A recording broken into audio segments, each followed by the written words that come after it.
Shalom, saudara-saudara yang dikasihi Tuhan Yesus Kristus. Pada kesempatan kali ini saya akan menjawab 3 buah pertanyaan. Pertanyaan yang pertama adalah, apa bahasa yang kita pakai di sorga? Apakah bahasa di sorga sama dengan bahasa roh yang kita dengar di bumi? Saudara yang dikasihi Tuhan, Alkitab tidak menyebutkan bahasa apa yang akan kita pakai di sorga nanti. Tapi yang pasti, kita mendapatkan suatu pengertian bahwa di sorga kita akan menggunakan bahasa yang bisa dimengerti satu sama lain.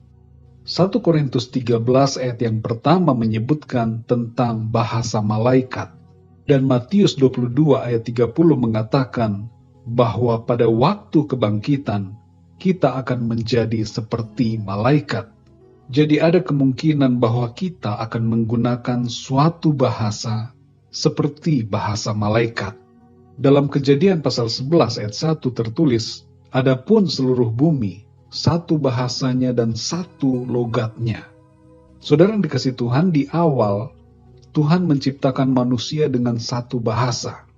Jadi ada kemungkinan bahwa kita kembali akan memakai satu bahasa ketika kita berada di sorga. Tapi kemungkinan lainnya adalah kita akan mengerti bahasa apapun yang dipakai, karena kita akan menjadi sempurna saat di sorga nanti. Dalam 1 Korintus 13 ayat 9-10 tertulis, sebab pengetahuan kita tidak lengkap dan nubuat kita tidak sempurna. Tetapi jika yang sempurna tiba, maka yang tidak sempurna itu akan lenyap. Jadi saudara yang dikasihi Tuhan, di sorga kita akan menjadi sempurna. Sehingga dengan demikian, kita dapat mengerti bahasa.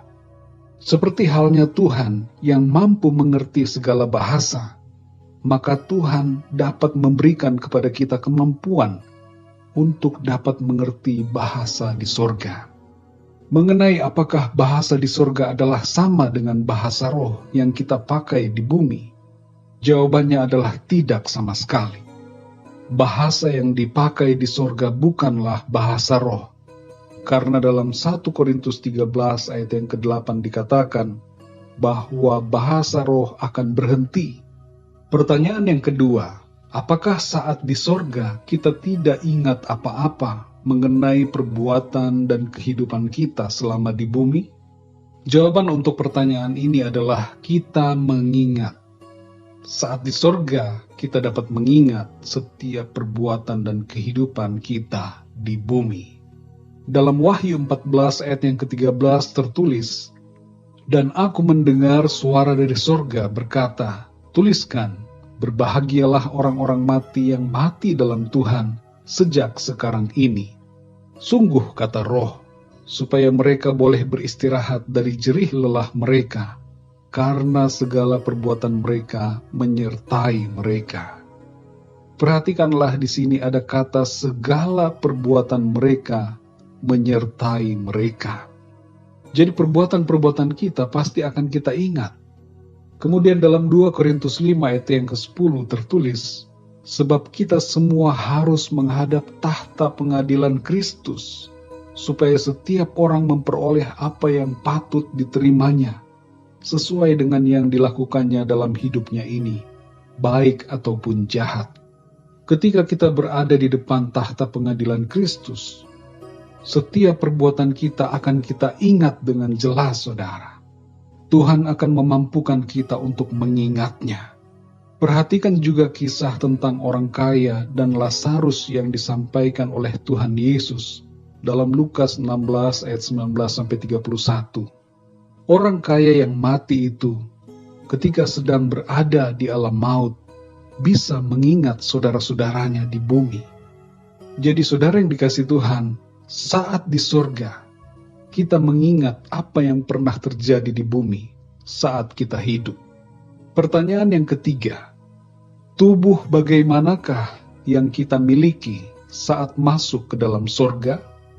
Saudara yang dikasihi Tuhan, saat kita mengalami kematian secara jasmani, kita akan masuk ke Firdaus dengan tubuh roh. Dan saat kebangkitan orang mati di akhir zaman, semua orang yang telah mati akan dibangkitkan kembali dengan tubuh kebangkitan atau tubuh kemuliaan untuk masuk ke dalam surga setelah penghakiman. Kita akan dihakimi dan dibenarkan, tapi orang yang tidak percaya kepada Tuhan Yesus Kristus akan dihakimi untuk dihukum. Dalam 1 Korintus 15 ayat 52-53 tertulis, dalam sekejap mata, pada waktu bunyi nafiri yang terakhir, sebab nafiri akan berbunyi, dan orang-orang mati akan dibangkitkan dalam keadaan yang tidak dapat binasa, dan kita semua akan diubah. Karena yang dapat binasa ini harus mengenakan yang tidak dapat binasa, dan yang dapat mati ini harus mengenakan yang tidak dapat mati. Jadi saudara yang dikasih Tuhan, sekali lagi, kepada kita semua akan diberikan tubuh kebangkitan atau tubuh kemuliaan.